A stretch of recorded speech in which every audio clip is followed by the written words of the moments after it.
আসসালামু আলাইকুম। আশা করি সবাই খুব ভালো আছেন। বছরের এই সময়টা আসলে খুবই ভালো লাগে। সেটা হচ্ছে শীতের সময়, এবং এই সময়ে বেশ কিছু কাজও করি আমি। বিশেষ করে একটা চাষাবাদ করে থাকি।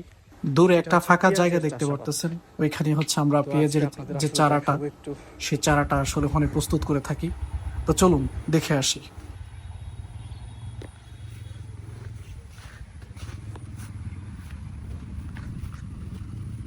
তো প্রতি বছর আসলে এই সময় আসলে আমার কাছে খুব ভালো লাগে।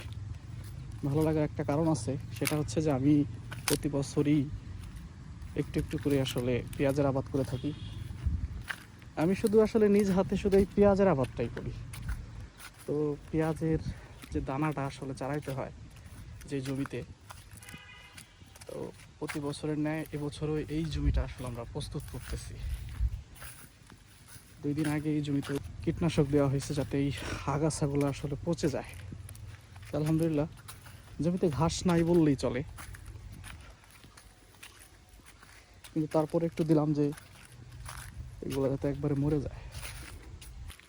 দেখেন, দেখেন একবারে পরিষ্কার হয়ে গেছে, কোনো কোনো আগাছা নেই আগাছা বললেই নাই চলে। বললেই চলে। এই হালকা পাতলা যে আগাছাগুলো দেখতে পারতেছেন, এগুলো পরবর্তী টাইমে আসলে এগুলো হবে না।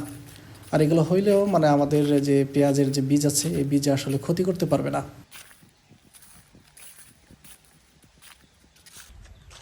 এটা হচ্ছে আমাদের একটা জমি। এই জমিটাই প্রতি বছরে আসলে দানা চারায় থাকি, এবং এক পর্যায়ে এখান থেকে সেই চারাটা নিয়ে অন্য জায়গায় রোপণ করে থাকি। তো পেঁয়াজের দানা চারানোর জন্য এটা একটা উপযুক্ত একটা মাটি বলতে পারেন।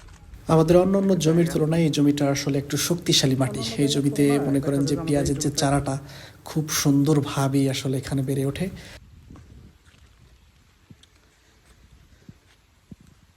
দেখলাম যে আসলে